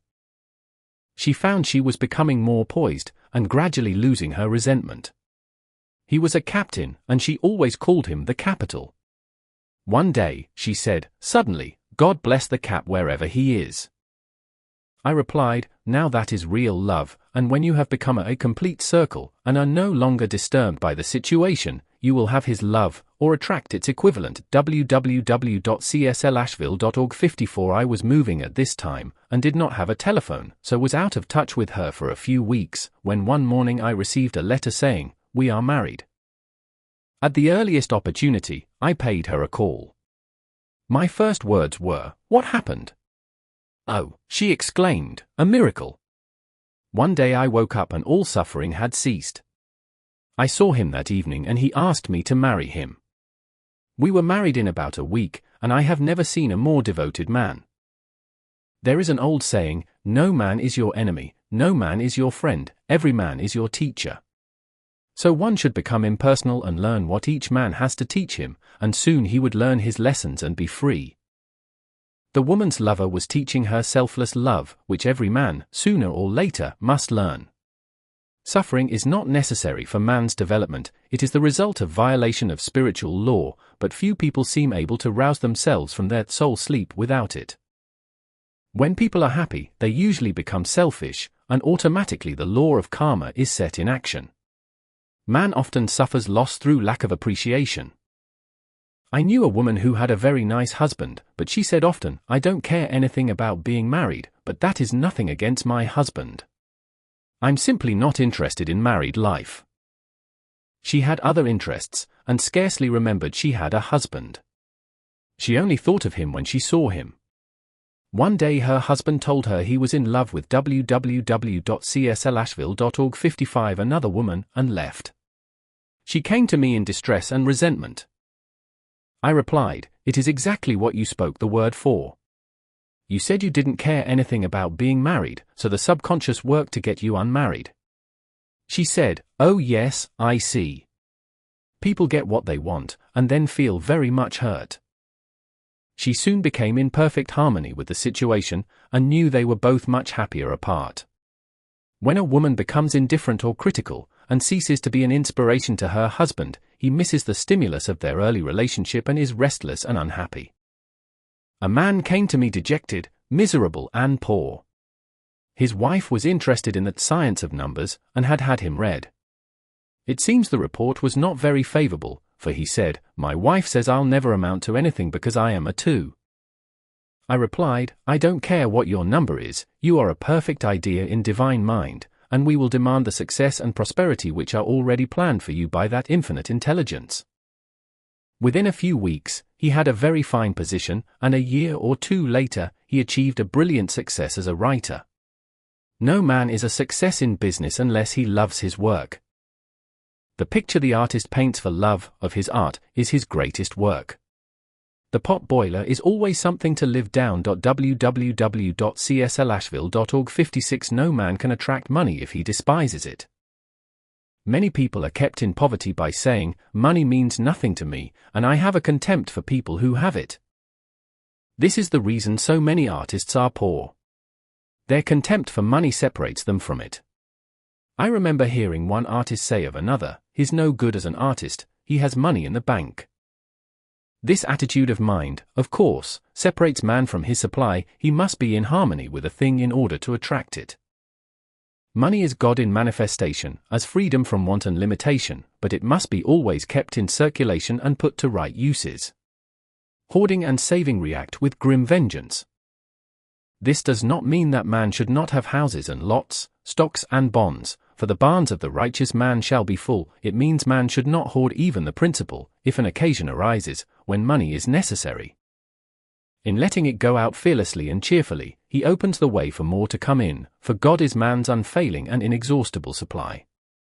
This is the spiritual attitude towards money, and the great bank of the universal never fails. We see an example of hoarding in the film production of Greed. The woman won $5,000 in a lottery, but would not spend it. She hoarded and saved, let her husband suffer and starve, and eventually she scrubbed floors for a living. www.cslashville.org 57 She loved the money itself and put it above everything, and one night she was murdered and the money taken from her. This is an example of where love of money is the root of all evil. Money in itself is good and beneficent, but used for destructive purposes, hoarded and saved, or considered more important than love, brings disease and disaster, and the loss of the money itself. Follow the path of love, and all things are added, for God is love, and God is supply. Follow the path of selfishness and greed, and the supply vanishes, or man is separated from it. For example, I knew the case of a very rich woman, who hoarded her income. She rarely gave anything away, but bought and bought and bought things for herself. She was very fond of necklaces, and a friend once asked her how many she possessed. She replied, 67. She bought them and put them away, carefully wrapped in tissue paper. Had she used the necklaces, it would have been quite legitimate, but she was violating the law of use. Her closets were filled with clothes she never wore, and jewels which never saw the light. The woman's arms were gradually becoming paralyzed from holding on to things, and eventually she was considered incapable of looking after her affairs, and her wealth was handed over to others to manage. So man, in ignorance of the law, brings about his own destruction. All disease, all unhappiness, come from the violation of the law of love. Man's boomerangs of hate, resentment and www.cslashville.org 58 criticism come back laden with sickness and sorrow. Love seems almost a lost art, but the man with the knowledge of spiritual law knows it must be regained, for without it, he has become a sounding brass and tinkling cymbals. For example, I had a student who came to me, month after month, to clean her consciousness of resentment. After a while, she arrived at the point where she resented only one woman, but that one woman kept her busy. Little by little she became poised and harmonious, and one day, all resentment was wiped out. She came in radiant, and exclaimed, "You can't understand how I feel." The woman said something to me, and instead of being furious I was loving and kind, and she apologized and was perfectly lovely to me. No one can understand the marvelous lightness I feel within. Love and goodwill are invaluable in business. For example, a woman came to me, complaining of her employer. She said she was cold and critical and knew she did not want her in the position. Well, I replied, salute the divinity in the woman and send her love. She said, I can't, she's a marble woman.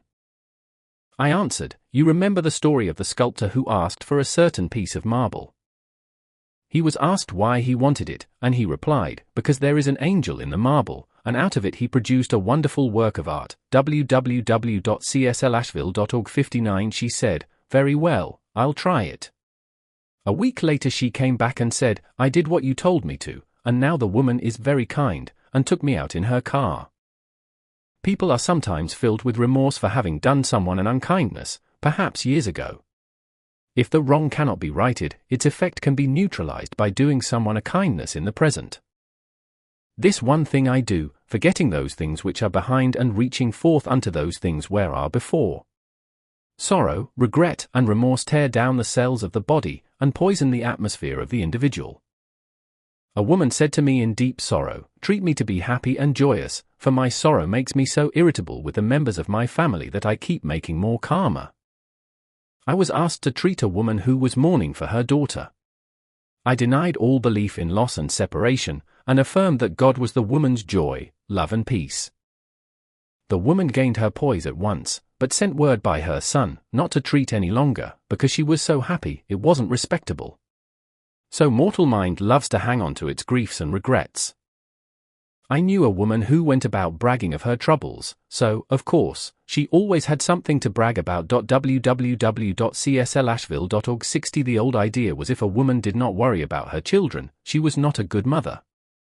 Now, we know that mother fear is responsible for many of the diseases and accidents which come into the lives of children. For fear pictures vividly the disease or situation feared, and these pictures objectify, if not neutralized. Happy is the mother who can say sincerely that she puts her child in God's hands, and knows, therefore, that he is divinely protected. She, in this way, throws about him a great aura of protection. For example, a woman awoke suddenly, in the night, feeling her brother was in great danger. Instead of giving in to her fears, she commenced making statements of truth, saying, man is a perfect idea in divine mind, and is always in his right place, therefore, my brother is in his right place, and is divinely protected.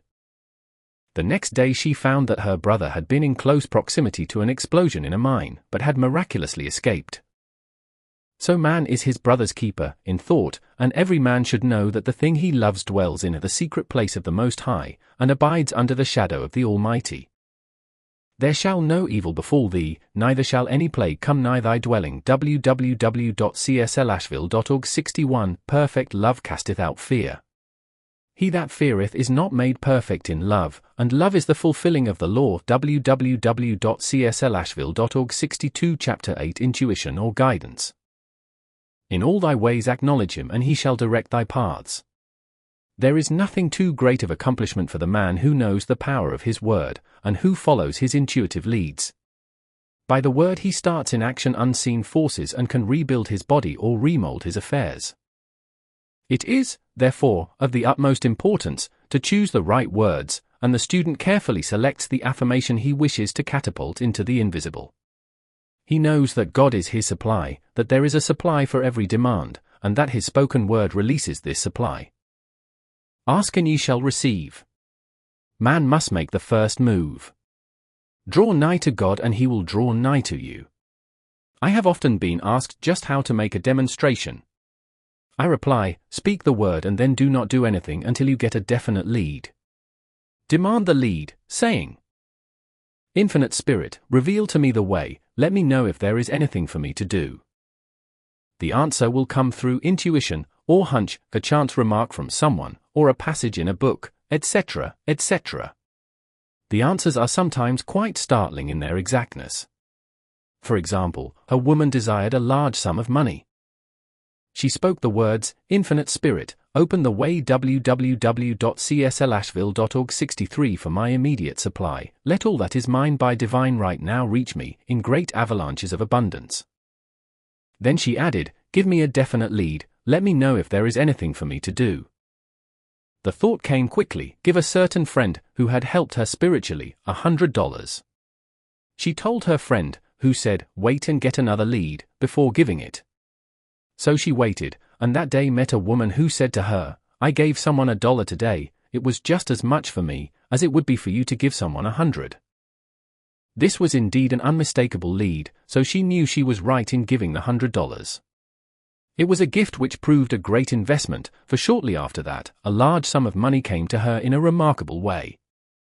Giving opens the way for receiving. In order to create activity in finances, one should give. Tithing or giving 1/10 of one's income is an old Jewish custom, and is sure to bring increase. Many of the richest men in this country have been tithers, and I have never known it to fail as an investment. The 10th part goes forth and returns blessed and multiplied. But the gift or tithe must be given with love and cheerfulness, for God loveth a cheerful giver. Bills should be paid cheerfully, all money should be sent forth fearlessly and with a blessing. This attitude of mind makes man master of money. It is his to obey, and his spoken word then opens vast reservoirs of wealth. www.cslashville.org 64 Man, himself, limits his supply by his limited vision. Sometimes the student has a great realization of wealth, but is afraid to act. The vision and action must go hand in hand, as in the case of the man who bought the fur-lined overcoat.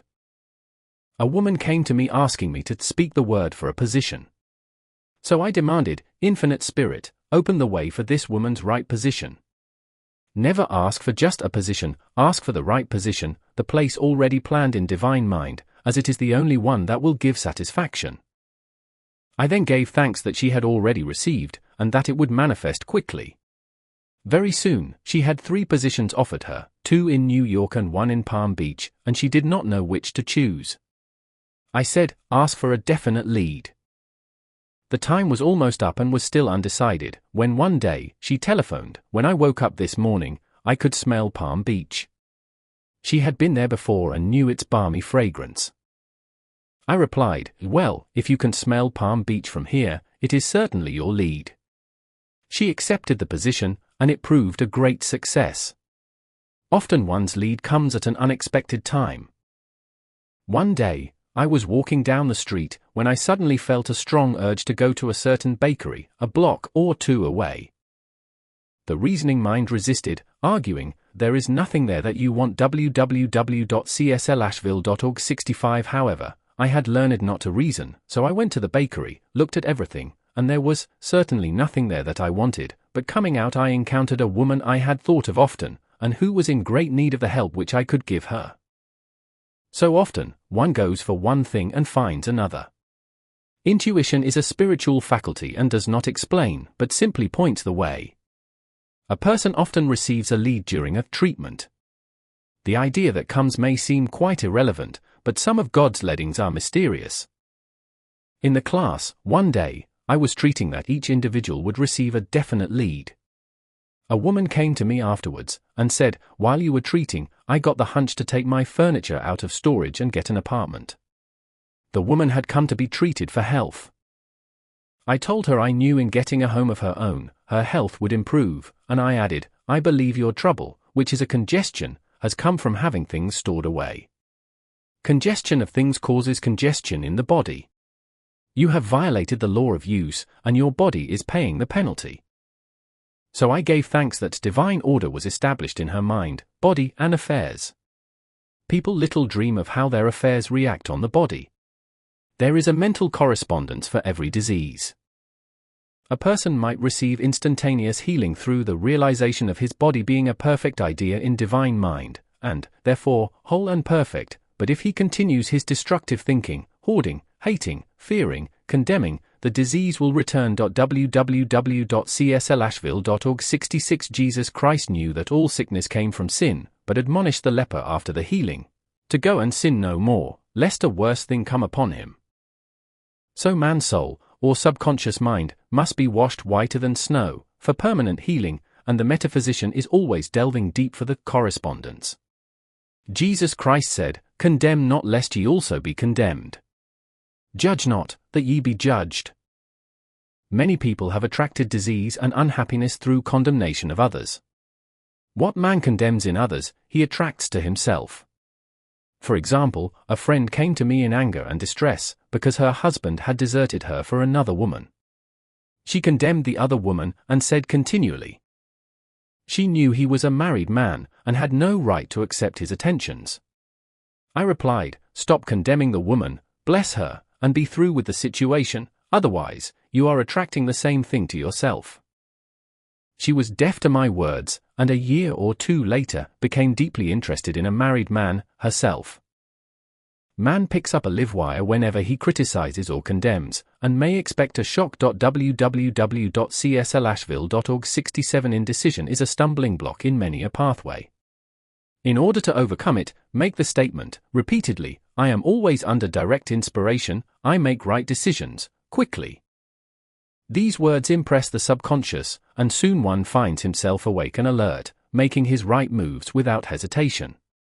I have found it destructive to look to the psychic plane for guidance, as it is the plane of many minds and not the one mind.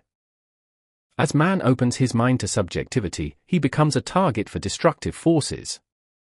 The psychic plane is the result of man's mortal thought, and is on that plane of opposites. He may receive either good or bad messages. The science of numbers and the reading of horoscopes keep man down on the mental, or mortal, plane, for they deal only with the karmic path. I know of a man who should have been dead years ago, according to his horoscope, but he is alive and a leader of one of the biggest movements in this country for the uplift of humanity. It takes a very strong mind to neutralize a prophecy of evil. The student should declare, "Every false prophecy shall come to naught, every plan my Father in heaven has not planned, shall be dissolved and dissipated, the divine idea now comes to pass." However, if any good message has ever been given one, of coming happiness, or wealth, harbor and expect it, and it will manifest sooner or later, through the law of expectancy. Man's will should be used to back the universal will. I will that the will of God be done. www.cslashville.org 68 It is God's will to give every man every righteous desire of his heart, and man's will should be used to hold the perfect vision, without wavering. The prodigal son said, "I will arise and go to my father." It is, indeed, often an effort of the will to leave the husks and swine of mortal thinking. It is so much easier for the average person to have fear than faith, so faith is an effort of the will. As man becomes spiritually awakened, he recognizes that any external inharmony is the correspondence of mental inharmony. If he stumbles or falls, he may know he is stumbling or falling in consciousness. One day, a student was walking along the street condemning someone in her thoughts. She was saying, mentally, "That woman is the most disagreeable woman on earth," when suddenly 3 Boy Scouts rushed around the corner and almost knocked her over. She did not condemn the Boy Scouts, but immediately called on the law of forgiveness and saluted the divinity in the woman. Wisdom's way are ways of pleasantness, and all her paths are peace. When one has made his demands upon the universal, he must be ready for surprises. Everything may seem to be going wrong, when in reality, it is going right. For example, a woman was told that there was no loss in divine mind, therefore, she could not lose anything which belonged to her. Anything lost would be returned, or she would receive its equivalent. www.cslashville.org 69 Several years previously, she had lost $2,000. She had loaned the money to a relative during her lifetime, but the relative had died, leaving no mention of it in her will. The woman was resentful and angry, and as she had no written statement of the transaction, she never received the money, so she determined to deny the loss and collect the $2,000 from the Bank of the Universal. She had to begin by forgiving the woman, as resentment and unforgiveness closed the doors of this wonderful bank. She made this statement: "I deny loss. There is no loss in divine mind, therefore, I cannot lose the $2,000, which belong to me by divine right. As one door shuts, another door opens." She was living in an apartment house which was for sale, and in the lease was a clause stating that if the house was sold, the tenants would be required to move out within 90 days. Suddenly, the landlord broke the leases and raised the rent. Again, injustice was on her pathway, but this time she was undisturbed. She blessed the landlord, and said, "As the rent has been raised, it means that I'll be that much richer, for God is my supply." New leases were made out for the advance rent, but by some divine mistake, the 90 days clause had been forgotten. Soon after, the landlord had an opportunity to sell the house. On account of the mistake in the new leases, the tenants held possession for another year. The agent offered each tenant $200 if he would vacate. Several families moved, 3 remained, including the woman. A month or 2 passed, and the agent again appeared. This time he said to the woman, www.cslashville.org 70 "Will you break your lease for the sum of $1,500? It flashed upon her, "Here comes the $2,000. She remembered having said to friends in the house, "We will all act together if anything more is said about leaving." So her lead was to consult her friends. These friends said, "Well, if they have offered you $1,500, they will certainly give $2,000. So she received a check for $2,000 for giving up the apartment. It was certainly a remarkable working of the law, and the apparent injustice was merely opening the way for her demonstration. It proved that there is no loss, and when man takes his spiritual stand, he collects all that is his from this great reservoir of good. "I will restore to you the years the locusts have eaten." The locusts are the doubts, fears, resentments, and regrets of mortal thinking. These adverse thoughts, alone, rob man, for no man gives to himself but himself, and no man takes away from himself, but himself. Man is here to prove God and to bear witness to the truth, and he can only prove God by bringing plenty out of lack, and justice out of injustice. "Prove me now herewith, saith the Lord of hosts, if I will not open you the windows of heaven, and pour out a blessing, that there shall not be room enough to receive it." www.cslashville.org 71 Chapter 9 Perfect Self-Expression or the Divine Design. No wind can drive my bark astray nor change the tide of destiny. There is for each man perfect self-expression. There is a place which he is to fill and no one else can fill, something which he is to do, which no one else can do. It is his destiny. This achievement is held, a perfect idea in divine mind, awaiting man's recognition. As the imaging faculty is the creative faculty, it is necessary for man to see the idea before it can manifest. So man's highest demand is for the divine design of his life. He may not have the faintest conception of what it is, for there is, possibly, some marvelous talent hidden deep within him.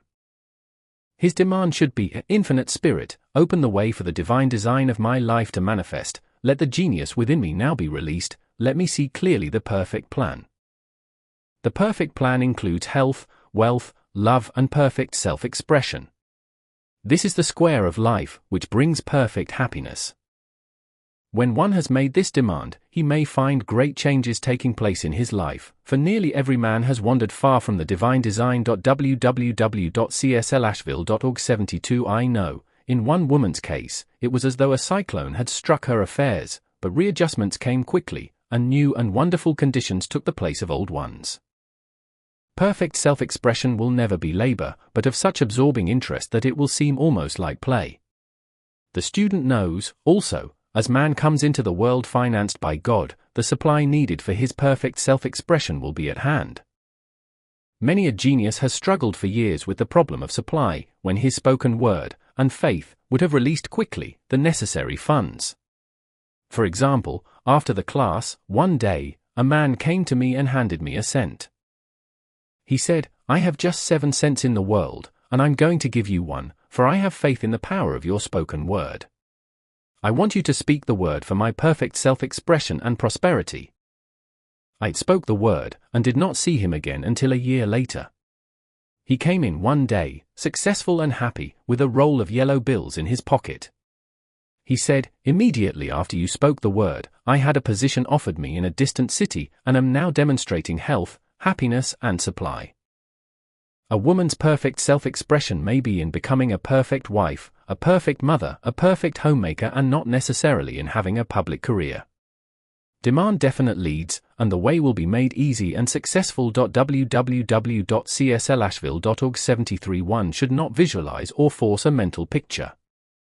When he demands the divine design to come into his conscious mind, he will receive flashes of inspiration, and begin to see himself making some great accomplishment.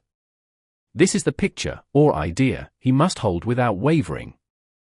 The thing man seeks is seeking him, the telephone was seeking Bell. Parents should never force careers and professions upon their children. With a knowledge of spiritual truth, the divine plan could be spoken for, early in childhood, or prenatally. A prenatal treatment should be, let the God in this child have perfect expression, let the divine design of his mind, body, and affairs be made manifest throughout his life, throughout eternity. God's will be done, not man's, God's pattern, not man's pattern, is the command we find running through all the scriptures, and the Bible is a book dealing with the science of the mind. It is a book telling man how to release his soul, or subconscious mind, from bondage. The battles described are pictures of man waging war against mortal thoughts. A man's foes shall be they of his own household. Every man is Jehoshaphat, and every man is David, who slays Goliath, mortal thinking, with a little white stone, faith. So man must be careful that he is not the wicked and slothful servant who buried his talent. There is a terrible penalty to be paid for not using one's ability. Often fear stands between man and his perfect self-expression. Stage fright has hampered many a genius. This www.cslashville.org 74 may be overcome by the spoken word, or treatment. The individual then loses all self-consciousness, and feels simply that he is a channel for infinite intelligence to express itself through. He is under direct inspiration, fearless, and confident, for he feels that it is the Father within him who does the work. A young boy came often to my class with his mother. He asked me to speak the word for his coming examinations at school. I told him to make the statement, "I am one with infinite intelligence. I know everything I should know on this subject." He had an excellent knowledge of history, but was not sure of his arithmetic. I saw him afterwards, and he said, "I spoke the word for my arithmetic, and passed with the highest honors, but thought I could depend on myself for history, and got a very poor mark." Man often receives a setback when he is too sure of himself, which means he is trusting to his personality and not the Father within. Another one of my students gave me an example of this. She took an extended trip abroad one summer, visiting many countries, where she was ignorant of the languages. She was calling for guidance and protection every minute, and her affairs went smoothly and miraculously. Her luggage was never delayed nor lost. Accommodations were always ready for her at the best hotels, and she had perfect service wherever she went. She returned to New York. Knowing the language, she felt God was no longer necessary, so looked after her affairs in an ordinary manner. Everything went wrong, her trunks delayed, amid inharmony and confusion. The student must form the habit www.cslashville.org/75 of practicing the presence of God every minute. In all thy ways acknowledge him, nothing is too small or too great. Sometimes an insignificant incident may be the turning point in a man's life. Robert Fulton, watching some boiling water, simmering in a tea kettle, saw a steamboat. I have seen a student, often, keep back his demonstration, through resistance, or pointing the way. He pins his faith to one channel only, and dictates just the way he desires the manifestation to come, which brings things to a standstill. My way, not your way, is the command of infinite intelligence. Like all power, be it steam or electricity, it must have a non-resistant engine or instrument to work through, and man is that engine or instrument. Over and over again, man is told to stand still. O Judah, fear not, but tomorrow go out against them, for the Lord will be with you. You shall not need to fight this battle, set yourselves, stand ye still, and see the salvation of the Lord with you. We see this in the incident of the $2,000 coming to the woman through the landlord when she became non-resistant and undisturbed, and the woman won the man's love after all suffering had ceased. The student's goal is poise. Poise is power, for it gives God power a chance to rush through man, to will and to do its good pleasure. www.cslashville.org/76 Poised, he thinks clearly, and makes right decisions quickly. He never misses a trick. Anger blurs the visions, poisons the blood, is the root of many diseases, and causes wrong decision leading to failure. It has been named one of the worst sins, as its reaction is so harmful. The student learns that in metaphysics sin has a much broader meaning than in the old teaching. Whatsoever is not of faith is sin. He finds that fear and worry are deadly sins. They are inverted faith, and through distorted mental pictures, bring to pass the thing he fears. His work is to drive out these enemies from the subconscious mind. When man is fearless, he is finished. Maeterlinck says that man is God-afraid. So, as we read in the previous chapters, man can only vanquish fear by walking up to the thing he is afraid of. When Jehoshaphat and his army prepared to meet the enemy, singing "Praise the Lord, for his mercy endureth forever," they found their enemies had destroyed each other, and there was nothing to fight. For example, a woman asked a friend to deliver a message to another friend. The woman feared to give the message, as the reasoning mind said, "Don't get mixed up in this affair, don't give that message." She was troubled in spirit, for she had given her promise. At last, she determined to walk up to the lion and call on the law of divine protection. She met the friend to whom she was to deliver the message. She opened her mouth to speak it when her friend said, "So-and-so has left town." This made it unnecessary to give the message, as the www.cslashville.org/77 situation depended upon the person being in town. As she was willing to do it, she was not obliged to, as she did not fear, the situation vanished. The student often delays his demonstration through a belief in incompletion. He should make this statement: in divine mind there is only completion, therefore, my demonstration is completed. My perfect work, my perfect home, my perfect health. Whatever he demands are perfect ideas registered in divine mind, and must manifest under grace in a perfect way. He gives thanks he has already received on the invisible, and makes active preparation for receiving on the visible. One of my students was in need of a financial demonstration. She came to me and asked why it was not completed. I replied, "Perhaps you are in the habit of leaving things unfinished, and the subconscious has gotten into the habit of not completing, as the without, so the within." She said, "You are right. I often begin things and never finish them. I'll go home and finish something I commenced weeks ago, and I know it will be symbolic of my demonstration." So she sewed assiduously, and the article was soon completed. Shortly after, the money came in a most curious manner. Her husband was paid his salary twice that month. He told the people of their mistake, and they sent word to keep it.www.cslashville.org/78 when man asks, believing, he must receive, for God creates his own channels. I have been sometimes asked, suppose one has several talents, how is he to know which one to choose? Demand to be shown definitely. Say, Infinite Spirit, give me a definite lead, reveal to me my perfect self-expression, show me which talent I am to make use of now. I have known people to suddenly enter a new line of work and be fully equipped with little or no training. So make the statement, I am fully equipped for the divine plan of my life, and be fearless in grasping opportunities. Some people are cheerful givers, but bad receivers. They refuse gifts through pride or some negative reason, thereby blocking their channels, and invariably find themselves eventually with little or nothing. For example, a woman who had given away a great deal of money had a gift offered her of several $1,000s. She refused to take it, saying she did not need it. Shortly after that, her finances were tied up and she found herself in debt for that amount. Man should receive gracefully the bread returning to him upon the water. Freely ye have given, freely ye shall receive. There is always the perfect balance of giving and receiving, and though man should give without thinking of returns, he violates law if he does not accept the returns which come to him, for all gifts are from God, man being merely the channel. A thought of lack should never be held over the giver. For example, when the man gave me the 1 cent, I did not say, poor man, he cannot afford to give me that. I saw him rich and prosperous, with his supply pouring in. It www.cslashville.org 79 was this thought which brought it.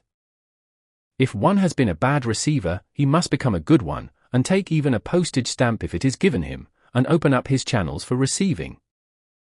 The Lord loveth a cheerful receiver, as well as a cheerful giver.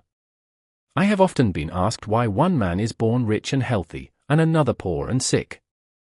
Where there is an effect there is always a cause, there is no such thing as chance. This question is answered through the law of reincarnation. Man goes through many births and deaths, until he knows the truth which sets him free. He is drawn back to the earth plane through unsatisfied desire, to pay his karmic debts, or to fulfill his destiny. The man born rich and healthy has had pictures in his subconscious mind, in his past life, of health and riches, and the poor and sick man, of disease and poverty. Man manifests, on any plane, the sum total of his subconscious beliefs. However, birth and death are man-made laws, for the wages of sin is death, the Adamic fall in consciousness through the belief in two powers. The real man, spiritual man, is birthless and deathless. He never was born and has never died. As he was in the beginning, he is now, and ever shall be. So through the truth, man is set free from the law of karma, sin, and death, and manifests the man made in his image and likeness.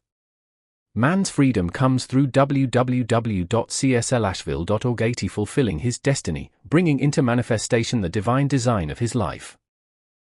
His Lord will say unto him, Well done thou good and faithful servant, thou hast been faithful over a few things, I will make thee ruler over many things, death itself, enter thou into in the joy of thy Lord, eternal life. www.cslashville.org 81 Chapter 10 Denials and Affirmations. Thou shalt also decree a thing, and it shall be established unto thee. All the good that is to be made manifest in man's life is already an accomplished fact in divine mind, and is released through man's recognition, or spoken word, so he must be careful to decree that only the divine idea be made manifest, for often, he decrees, through his idle words, failure or misfortune. It is, therefore, of the utmost importance, to word one's demands correctly, as stated in a previous chapter. If one desires a home, friend, position or any other good thing, make the demand for the divine selection.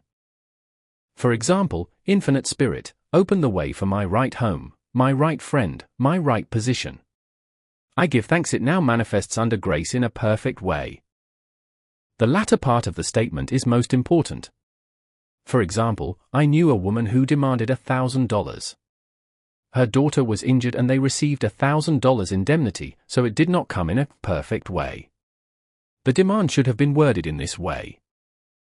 Infinite Spirit, I give thanks that the $1,000, which is mine by divine right, is now released and reaches me under grace, in a perfect way. As one grows in a financial consciousness, he should demand that the enormous sums of money, which are his by divine right, reach him under grace, in perfect ways. www.cslashville.org 82 It is impossible for man to release more than he thinks is possible, for one is bound by the limited expectancies of the subconscious. he must enlarge his expectancies in order to receive in a larger way. Man so often limits himself in his demands. For example, a student made the demand for $600 by a certain date. He did receive it, but heard afterwards that he came very near receiving $1,000, but he was given just $600 as the result of his spoken word. They limited the Holy One of Israel. Wealth is a matter of consciousness. The French have a legend giving an example of this. A poor man was walking along a road when he met a traveler, who stopped him and said, "My good friend, I see you are poor, take this gold nugget, sell it, and you will be rich all your days." The man was overjoyed at his good fortune, and took the nugget home. He immediately found work and became so prosperous that he did not sell the nugget. Years passed, and he became a very rich man. One day he met a poor man on the road.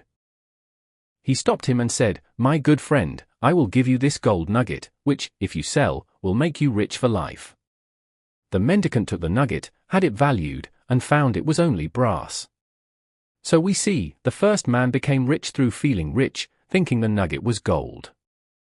Every man has within himself a gold nugget. It is his consciousness of gold, of opulence, which brings riches into his life. In making his demands, man begins at his journey's end, that is, he declares he has already received. Before ye call I shall answer. www.cslashville.org. 83 Continually affirming establishes the belief in the subconscious. It would not be necessary to make an affirmation more than once if one had perfect faith.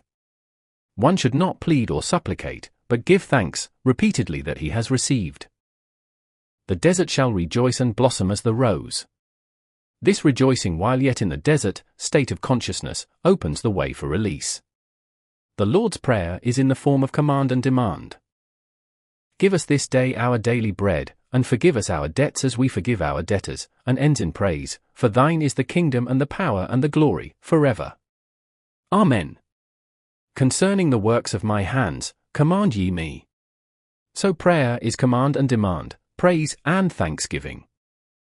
The student's work is in making himself believe that with God all things are possible. This is easy enough to state in the abstract, but a little more difficult when confronted with a problem. For example, it was necessary for a woman to demonstrate a large sum of money within a stated time. She knew she must do something to get a realization, for realization is manifestation, and demanded a lead. She was walking through a department store when she saw a very beautiful pink enamel paper cutter. She felt the pull towards it. The thought came, I haven't a paper cutter good enough to open letters containing large checks. So she bought the paper cutter, which the reasoning mind would have called an extravagance.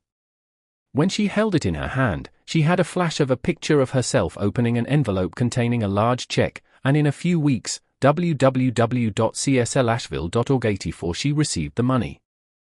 The pink paper cutter was her bridge of active faith. Many stories are told of the power of the subconscious when directed in faith. For example, a man was spending the night in a farmhouse. The windows of the room had been nailed down, and in the middle of the night he felt suffocated and made his way in the dark to the window.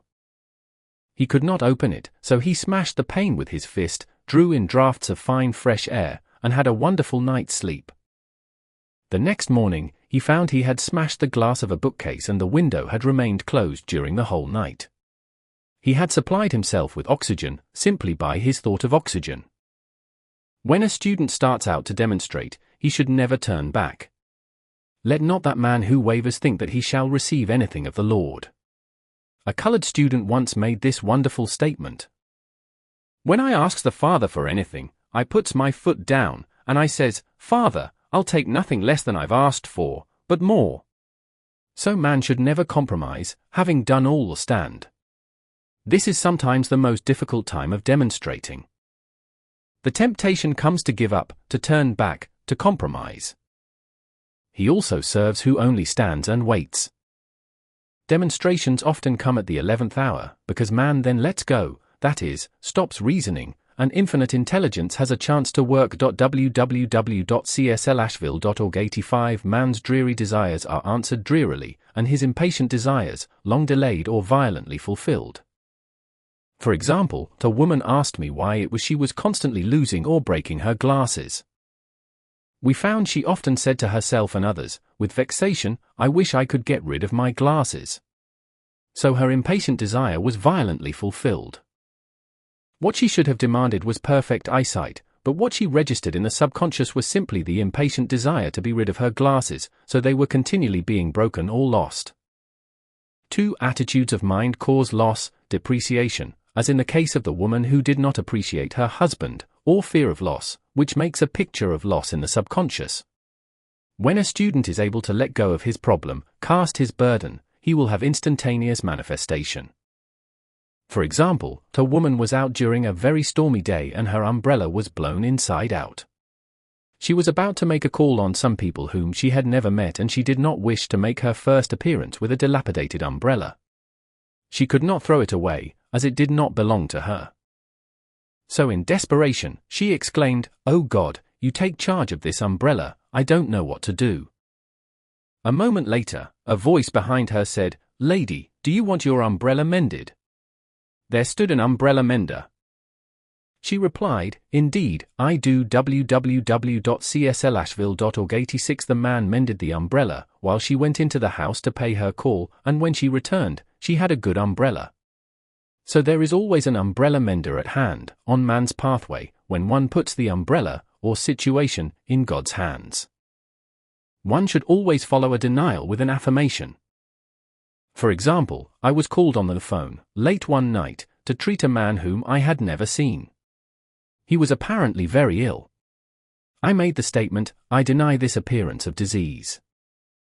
It is unreal, therefore cannot register in his consciousness. This man is a perfect idea in divine mind, pure substance expressing perfection. There is no time or space, in divine mind, therefore the word reaches instantly its destination and does not return void.